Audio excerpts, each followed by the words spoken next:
What's up, guys and gals? Welcome back to Weekly Indie Newcomer, the series where you and I hang out for a little while and check out an indie game that I've been playing over the course of the last couple days. This week we're taking a look at Super Dungeon Run, which is actually kind of a hard game to describe. Like, before I go into these little impressions videos, I really try to sit down and for the intro I try to figure out what genre this game comes from, and this is truly just a weird little game. And so Super Dungeon Run is set in a village where all the peasants like to do is run through a dungeon grabbing loot. And so the course of the game, as you can tell, it's going to have a lot of running in it, and as a jogger, I love that. So anyways, you run through the dungeon with your little blob of peasants, they run into traps, they get into trouble, and you try to get as much loot as possible before everybody dies. Along the way, they will upgrade, you'll get new classes, they'll kind of get level ups, they'll change around. You'll see what I mean once we get into the game.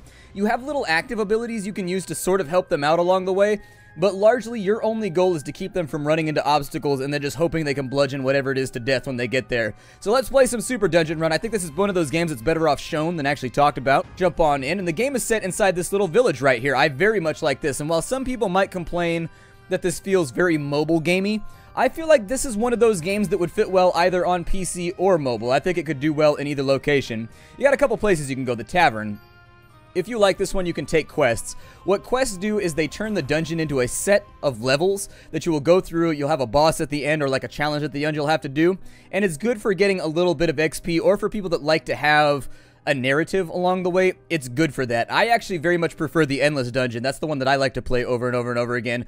But if you like quests, you can do quests, and they'll give you bonus XP for winning. They'll give you bonus loot for winning. Fun little thing to do if you like having a narrative. Side quests are sort of like achievements that are raised along the way. You'll get these when you're going through either the Endless Dungeon or the set dungeons. They show up either way. And so if you're going into the Endless Dungeon, it's going to be 10 floors in a session. If you do that, you'll get a bunch of coins and a bunch of XP. If you collect 150 coin piles, you'll get that. If you raise a hero by 6 levels, so he gets to level 7, which is actually pretty difficult. They die really easily. You'll get that. You'll level up along the way, which is on this party screen right here. As you do more and more successful runs in the dungeon, you'll get XP, which allows you to upgrade the various aspects of your villagers and your peasants. So for right now, I've got 2 points into training so that they have a little bit more HP and they hit a little bit harder. Their party size is a little bit larger so that I start with 12 peasants when I go in. You'll pick up all these random little things like wood, leather, iron, and gems along the way, which are used for this right here in the market to do upgrades. Upgrades allow you to get new classes for your little guys. They allow you to equip new things. I don't like the archer. He's kind of lame. The archer I don't like much at all. I like the sorceress and the warrior, so I only have those two equipped right now. They give you that freedom, which I really, really like. A lot of games would just lock you into they would lock you into using classes once you get in there. I like the fact that this game does not do that. So if you don't like a class, you can take them off the loot list because they upgrade randomly. So when a peasant picks up a certain item, he'll pick a class that he wants to be. You don't have control over that. And so you could end up with a bunch of crappy characters if you're really not careful. As of right now, the archers, the reason I don't like them, every time they fire their bow, they bounce backwards. And when they bounce backwards into traps. And so they get insta-gibbed all the time, and it sucks. You've got potions. I haven't bought a whole lot of them yet just because I like the health potion. I didn't want to dilute it by giving myself strength potions and things. Let's actually do that though. These are the active abilities that you get along the way. As you play the game, you'll pick up potions from chests. You use those to help your little guys out when they're in combat. So we've got an agility potion, which increases attack speed, and we've got attack strength, which makes them hit harder, and then we've got health potions as well. In the crafting menu, we can also equip ourselves with upgrades to each of the things that we have, and that's where all the little, like, consumable crafting objects are going to come in. There's a lot of stuff in this game. I've only worked my way through. This is after 3 hours of gameplay right here. I'm only at level 10, and I've only hit, like, half the classes. I've hit maybe, like, a third of the items. I haven't upgraded everybody yet. It's wild. There's a little bit of content density right here. It's important to note this game is in early access, so it's going to be constantly developing. There are little rough edges here and there, but let's play the game, shall we? I feel like we are a couple minutes in and I haven't even played the game yet. The theater, don't worry about it. Lets you look at the cutscenes and things from before. If you wanted to go through the tutorials, you could do that at the theater as well. Dungeon time. Let's get our run on. I get runner's guilt if I don't do this, so I think it's important. Let's go do this thing. Alright, so the game controls very simply. You don't need to touch anything. All you need to do is left click, and they follow your clicker around. Beyond that, you don't have much control over the game.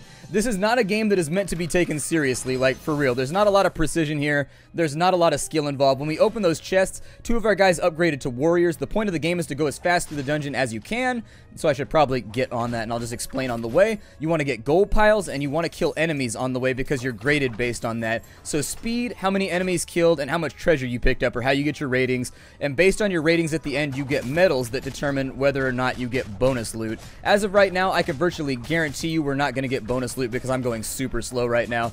Normally, I would play much, much, much quicker. It looks like we have a bonus to attack power potion right now. 50 for clearing the room right there. Let's keep on going. We made it to the stairwell, and that's as long as a level is in this game. They get more or less complicated depending on how far down into the dungeon you are. There's our bonus right there. So for the 5 enemies and the 9 gold, we got 2 skulls. That gives us a piece of iron and 50 coins, or maybe 10 coins. I don't really know how much you get. But because we were too slow, we missed out on the 3rd skull, which would probably upgrade one of our characters to the next level. In we go. I like this game a lot. Honestly, the first thing that I think a lot of people are going to notice about the game is the artistic style that they've given it. It looks like one of those games from back in the day. I don't know if you guys were really into PlayStation RPGs, but JRPGs and just kind of like PlayStation games back in the day used to use this a lot, where you had fully hand-drawn 2D characters set on top of a 3D world, and that was always an art style that I very much liked. It's one that I've missed, and I wish more developers would use it. We're actually getting our asses whooped right now. That cannon is not being pleasant. Let's go ahead and grab whatever's in there. Looks like it gave us an agility potion, which is going to make us go faster, faster, faster. In the middle, we've got an arrow trap. We got a bad dungeon right here. This dungeon's a little bit rough. We're getting our asses kicked right now. Luckily, you can rescue more peasants down in the dungeon if you wanted to. I think we've got a bunch of really hard mobs in here that are really giving us what for. Oh, there's a peasant right there that we can rescue. I'm gonna go get him. Here, come here. Yep, I know you've been hit in the face with arrows. You'll be alright. Just run away and don't get hit anymore. It'll be fine, I promise. Like, I've got an arrow through my face. And I'm like, well, it's gonna be okay. You keep saying that and more arrows keep coming. I'm like, well, that's because I'm a habitual liar. I can't help it. With an extra emphasis on the bitch. Let's go ahead and jump up in here. Got a couple of things we want to look. I gotta use some of these potions. These potions are not doing it for me. I think I might disable those on the next dungeon run because we need more health potions. I'm diluting my stock right now with too many attack potions, and our guys aren't leveled enough to really make use of them yet. Ooh, a couple of extra peasants right here. Hell yeah, we're back up to 8. We might not be losing after all. The game does a pretty good job of stocking you with peasants whenever you get low.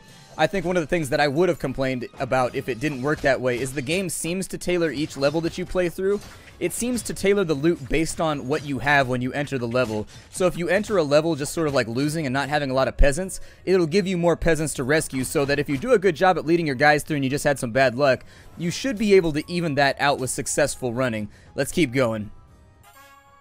So anyways, if you get wiped out, there have been some traps that I've seen along the way, though, that I think need to be retooled. I had a couple of challenges that I played. Oh, we're always too slow. It's just like kindergarten all over again. Got to go back through and do it for another year. It is what it is. You can't quit. But I do like a lot of the aspects of this game right now. One of the little things that I would say is that the control of the characters, I think they need to introduce maybe formations or something like that. And it doesn't have to be anything complicated. But for example, a little thing like making your guys scrunch together tightly when you hold down the space bar so that you could get through precision traps a little bit easier without losing people. That would be very, very nice. I'd like to see something that maybe puts them into a single file line. Or maybe as you go into the game, what I'd also like to see is almost like a limit break. Whereas you successfully make it through a dungeon without damage. Ah, we're about to get shot. My wizard got shot in the side of her head. Oh, well, it'll make her look more rugged. People like that, right? Looking rugged. I think it was cool if you built up like a limit break along the way. The game is still in development, so these are just largely suggestions. But I think it'd be cool if you could make a limit break where as it fills up, when it gets to maximum... Oh, we got a bunch of peasants in here. He didn't make it, though. I'm like, nah, he's not dead. He just likes to sleep a lot. Just leave him. I don't know, he gets grumpy when he doesn't get his beauty sleep. He is pretty ugly, so he's going to need all the beauty sleep he can get. Oh, man. Rooms like this right here are just, like, torturous. Because these little spike balls right here will light you up if you bump into them. I don't know how the hell we're going to make... Yeah, I was going to say, there's no way we're making it through this right now without some serious problems. You just don't... You lack the precision control to get through that room without losing a bunch of peasants. And so that room would be the perfect example right there, where that's basically almost an impossible room. You can't make it through without losing characters. And so things like that, I think, need to be rubbed up and polished and kind of fixed. It's a room that is not winnable no matter how closely and how well you play. You're going to lose a bunch of people in there. Now, maybe you're meant to lose people. I don't really know. If it's intended that you lose a bunch of people right there, well, I guess mission accomplished. But I come across those rooms not very frequently. Probably once every couple hours that I play, I get a room like that where I just like lose spectacularly because there's no way to get through it without losing your guys. But as to the limit break idea I was going to propose, it'd be cool if as you broke pots and as you picked up treasure along the way, you filled up a little meter. When the meter got full, you could freeze the game and draw a line with your mouse, and they would go into a single file line and run that perfectly without, you know, they would follow it exactly with... While at the same time maybe ignoring obstacles and enemies and things like that. It'd be kind of cool for your runs. Maybe it would slow down time as well when you did it. I don't know, just little ideas like that. Something to give the game a little bit of variability. Because right now, what you see is what you get out of the game. I can't really, there's no enemies on that floor, really? Well, at least we got a super cool gem. That reminds me kind of the gem that Abu picks up when he goes down into the, was that his name?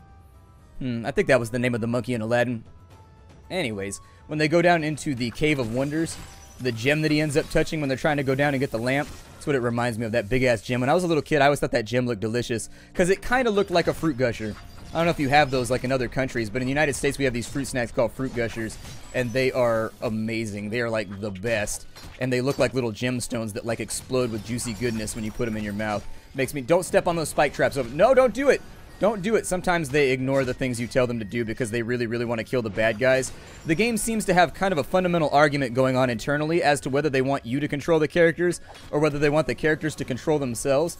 Like, for example, when your peasants see treasure, they just run for it. When they see an enemy, they just charge. And so you may not order them to do some of the things that they do from time to time again. And for some players, that'll be incredibly obnoxious. For other people, I just kind of let it happen. I don't take this game seriously. It's all good to me. Like, I'm like, well, the hilarity that ensues is sometimes worth it.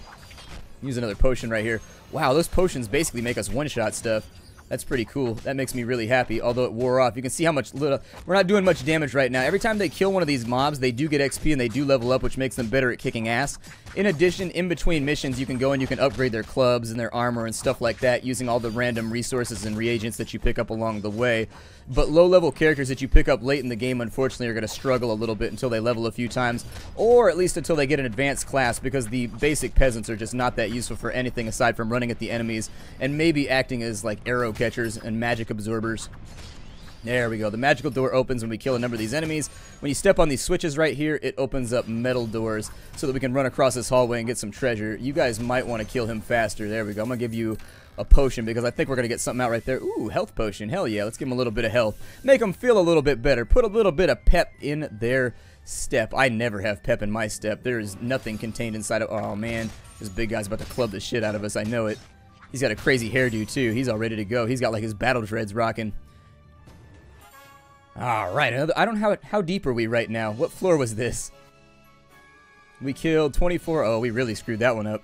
At least we made it through quickly, though, so we got something. We got a little bit of gold, but we only got one skull, so not the best run. Oh, we made it 10 floors? Really? God, time flies when you play this game. I never know how far I've gone in this game, like, ever. Like, the other night I finished off, it's written right there on the screen, too. I'm just kind of dumb. But anyways, the other night I finished, and I had gone down, like, 20 floors, 25 floors. And I was like, really? It felt like I was only playing, like, 5 minutes. And I looked at the clock, and it was, like, 4 a.m., and I was like, oh, I'm gonna get myself into trouble with this game. I could tell already. It's a unique little game. I think that's one of the big things that it has going for it, is that, like, artistically, it's designed well. It looks very, very good on the surface. Everything is nostalgic as hell for me. It reminds me of, like, Grandia meets Wild Arms meets some of the older... I think some of the older Breath of Fire games also had 2D on top of 3D. I mean, I really, really like it. It's an art style that you don't see anymore, and it's one that I'm heavily attracted to. The soundtrack is well done. I like the sound effects and everything. I think largely the little things right now that they need to work on can be totally fixed. I mean, I think they need to give players a little bit more control over their characters, or at least a way to keep them from running off and grabbing random things, because once you get further in, a single trap can kill like 5 of your guys simultaneously if they mess it up. I'm actually going to boost my attack power real quick, and also I got to drink a health potion because we aren't going to kill these guys fast enough if I don't do it this way. Keep the AP up. They haven't leveled up enough. That's the problem, is that their levels are low, so they're struggling with some of these high-level guys right here. And so, unfortunately, there's not much I can do there. I don't know how much of the game is randomly generated. I know that's going to be a question that's asked, but I looked around and I really couldn't lock it in. It seems like the levels are pre-designed. And with a game like this, it would be very, very difficult to design random dungeons that were actually challenging to make it through fast enough, while at the same time killing things and also making sure that it doesn't randomly generate weird level setups and whatnot. Ah, there goes our first death. We're about to lose. It's okay. You can't ignore these, by like, you don't have to deal with these guys if you don't want to. You can just run straight through. If you lose somebody on a corner like that, they get disconnected. They get this little thing above their head, and until you come back and pick them up, they won't move. Stop destroying things. I command you. Oh, we got a couple more peasants. That'll work. Yay, we got more prisoners, and we did another little side quest. And so you see, you accrue XP and money just based on doing random things that you don't even know you're working on along the way, and I think it actually does work pretty organically. It's a fun little beer and pretzels throwaway game. Like, seriously, it's one of those games that I could definitely see being on my iPhone and me just, like, playing the hell out of it when I'm sitting in line waiting for the bus, or when I'm waiting to pick somebody up at the airport, or, you know, any of the, I guess when you're dropping a deuce, that tends to be when I play cell phone games the most. But that's why I call them poop games. Yay, we got 2 more. Well, I don't know if that's a yay. We've got 3 wizards now. 3 low-level wizards. I don't think they're going to make it, though. Oh, balls. Yeah, this guy's about to tan our hides. He's got a big stick. Oh, we killed him. I had to use a potion, but it worked out. We might be able to recover from this. I've come back from some really, really weird losses in this game and, like, recovered just because I found a room with, like, 7 peasants in it. And one of the nice things is when you don't have that many guys left, you can actually sort of control them. Aw, one of my guys died. Bastards. That's not very nice. I'm a health pot out of this. That's a one-shot, one-kill trap, so don't touch that. It's all bad for whoever touches it. They will not have a fun day. It will be a terrible day. It will not be a fun day. It will be a Monday, and nobody likes Mondays. That's why it goes without saying. They'll be like, oh, you got a case of the Mondays? That's why it's so obnoxious, because everybody has a case of the Mondays. Nobody likes Mondays if you work like a normal 5-day week where it's like Monday through Friday or whatever. I don't know. My Monday used to be whatever day that I was going across. They go for the pots, too, by the way. I don't know if I brought that up along the way. They go after the little pots, and it can be just a pain in the ass sometimes to rope them around. I may actually let these little guys go because I think we're probably in a death spiral right now. Like, I could sprint past all of these and just ignore them and just not fight with them and go as far as I can through all these little things. But there's always that off chance that as they go through the dungeon... Oh, man, I traded a peasant for a... No, I'm walking on fire! I'm walking on fire! Alright, we're gonna go over here. I want this treasure. It's my one little guy left. The last survivor. Oh. Nope, that didn't work out. But the traps affect the bad guys, too, in case you were wondering. So if you feel like it's unfair, the traps will actually kill off the bad guys, too. We did not do so well right there. We did really, really badly. I thought I was going to get more XP for that. Well, hell, we'll go for a second run, because why not? I try to keep these little impressions videos down to like 25 minutes or so you can get a feel for the game. Let's go to the market. Let's see if we can upgrade anything. So we don't have any new classes until level 10. That kind of sucks. I would like to have new classes. What I'm going to do is I feel like I do better just with health potions. So I'm going to go with health potions so that's all we get out of the dungeon. I do like the way that you can tailor make your loot. That makes me really, really happy. That little bit of customization makes the game that much more tolerable when you're like struggling with a certain aspect of it. You can tailor your characters for the challenge that you're going up against. The other thing that I wanted, I know I had something in here that I could upgrade. We got the taproot tincture. Did I already buy those? Oh, I already bought the upgrades for all my little guys. Never mind. Well, damn, it looks like the next thing we have up and running is a new class, so let's keep it going. As of right now, I haven't unlocked the class, but it looks like there's about 6 or 7 of them. I've seen them in other people's videos, and they're pretty cool. Unfortunately, it's just like you gotta sit down and you gotta, like, mash them out. Getting up to level 10 took me about 3.5 hours, I guess, to get to level 10, and so you will be playing levels, like, over and over and over again. I don't know. It looks like the game is set up to give you challenges all the way up to, like, your mid-level 30s, maybe. I know that I'm gonna get shot right here. He's disconnected. Hold on, we gotta rescue him. You see that little thing he gets over his head? That's how you know. You can sometimes use walls to guide these guys around a little bit better. Like if you click on a wall like this, sometimes you'll be able to get them around a wall with precision. But as you see right there, sometimes it's a lot more difficult to do than to say. There's a treasure chest in here. I think we have too many peasants. I don't think we're gonna be able to make that one. So I'm gonna leave it alone in the interest of keeping my peasants alive. I don't know that there are actually any monsters in this level. There might not be any. Let's just go after, I don't know, was there a gate down here? I do think the game needs a mini-map. That's one of the things that I would do right now because I've accidentally gone to the end of the level when I had the intent to get all the challenges done. It's very, very easy to waltz into the end of the level on accident. And so if that's by design, I guess it's by design, but I've accidentally exited levels while trying to get all the challenges done. And a mini-map that actually shows the layout of the level might be nice. It doesn't have to show traps or anything like that, but if it just showed out the floor plan of the level, make it a little bit easier so you knew where you could run around, and then the doors and everything like that would not be on it so as to leave a challenge. I don't know though. I'm not a game designer. Some of my ideas might be absolutely terrible, but I've just noticed that that's a thing that's happened to me many, many times to the point where I dedicated it to memory. I would also say the progression is a little slow. Like, for example, if you're not doing Endless Dungeon, leveling up on the normal quests takes forever. Like, I think I ran the Pumpkin mission and the Watermelon mission about 4 times each just to hit, like, level... almost made it. Okay. I played each one like 4 times each just to hit like level 4, I think. And then I started doing Endless Dungeon. In Endless Dungeon, you seem to level up a little bit faster. But once again, that's sort of largely dependent on how many floors you can go down and also dependent on how many challenges you get along the way. Because as of right now, I'm not sure if the challenges get worse each time and they become more difficult to accomplish. But it seems like every now and again you cross a threshold where you do a bunch of challenges at once. And that'll level you up 2 or 3 times, and then after that, it's like 5 or 6 runs without anything good happening. So I think the progression might... Oh, we got 3 right there. Hell yeah. I think the progression might need to be sped up slightly. Not a lot, but slightly. That's the only other thing that I've noticed along the way in, but much beyond that, I think that Super Dungeon Run is a fun little game. It's a joy to play. It's not a game that you're meant to play for like 5 hours straight. It's a game that you're meant to log in, maybe play like 2 dungeon runs for 30 minutes while you wait for somebody to get out of the shower, while you wait to get ready for something. You know, it's a quick game that you can play very, very rapidly. I will say that liquor does make the process better, although it will not make you better, so there's an important distinction right there. I got kind of like schnackered last night and played the game for a while, and it was pretty enjoyable. I liked it. It added something, I think. Seems like one of those games you kind of pass the controller around with when everybody is all nice and on their ass with the liquor, and they'll probably have a good time. It takes us forever to file into a room. There's so many of us, though. Now, if you're full up on potions, it applies the effect to you when you go through, so just be aware that that's how this works. I might cut this one a little bit longer. I want to see how far I can go, and I want to unlock the knight here on camera, because I feel like the knight, I like the melee classes a lot. Oh, no, we got, hold on, don't get stuck on kegs right now. I know, it's a problem that I had in college. If there's a keg, I get stuck on it, but just leave it alone for right now. There's no reason to wound yourselves. Ah, it's a dead end. They tricked me. They were being tricksy. No! Cannon, please don't shoot me. I don't like this. Cannon, stop it. No, you shot my mage in the face with a cannon. That's not right. She's supposed to be the glass cannon, not you. Ooh. Strong dislike for crates. I don't know what it is with these adventurers and like storage devices, but they're just like, no! If it is cubic, we must rue it. Was that good enough? I think that rhymed well enough. I think it worked. Let's keep on running through here.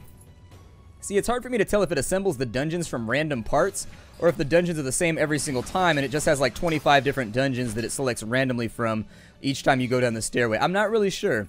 I'm not really sure. Haven't actually been able to figure it out because sometimes you see the same set pieces in different levels, but then other times you're obviously playing the same level a second time, and so I'm pretty sure the levels are set. Another floor complete. Hell yeah. So down we go. Did we get everything? Ah, we got everything. That means 2 more guys are going to level up and they're going to get a new class. Now, what happens if you have a character? Let's say that all of your characters are already an advanced class. Well, then it just randomly levels up one of them. That's all that happens, is it randomly levels up one of your adventurers. There it is right there. And so one of our mages would level up right there. That one. And so it gives you a freebie level, which is actually a pretty major bonus. There's a real incentive in this game to upgrade all of your characters to an advanced class because it will help you out. It'll make things a lot easier. If you've got characters, no, don't go in the fire. Don't do it. It's a bad idea. You guys are way too flammable and I don't like it. You should make your clothes out of something that isn't cordite. I think that would make this whole process a little bit easier. But who knows? Maybe wizard robes have to be made out of cordite. Maybe it's like part of the fireball casting process. And as you can see, now that we're leveled up and we've got characters that are like a high advanced level, we are just churning through these guys, which is very, very different from our last run where we had a lot of trouble. We were picking up too much loot and we just couldn't really seem to get our guys upgraded, so we were riding potions the entire time. And the problem with riding a potion is that eventually you are going to run out of juice and you're not going to be able to go any further. That guy's gone like instantly. I definitely like the sorceresses. I feel like I probably should have showed you the archers, but they suck. They're just so bad. I think if they removed the knockback from their arrows, and I'm talking about their personal knockback, they get recoil from it. So in this room right here, if we ended up fighting monsters, the recoil from their bow almost every time would throw them into those right there, those little crates, because their recoil is a little bit too much from firing their bows. And so honestly, I have so much trouble with the archers that they ruin a lot of my runs, so I just don't play with them. Down we go. I do like the sorceresses, though, because they hit 3 times for every shot, which is actually pretty important. It does a lot of damage if you can keep them safe. Alright, so let's get this thing taken care of. We got a couple more potion chests right there. That'll get us healed and refill out our potion collection. We're also going to get one of our mages a free level up right there. Take the enemy out right there. The game is very, very early in early access, but what I will say for right now is that for an early access game, it's always nice to see a game that has a sense of self already. What I run into as a guy that covers a lot of indie games, what I run into a lot... Please don't walk on spikes. I would rather get shot with arrows than walk on spikes. The spikes are an instant kill.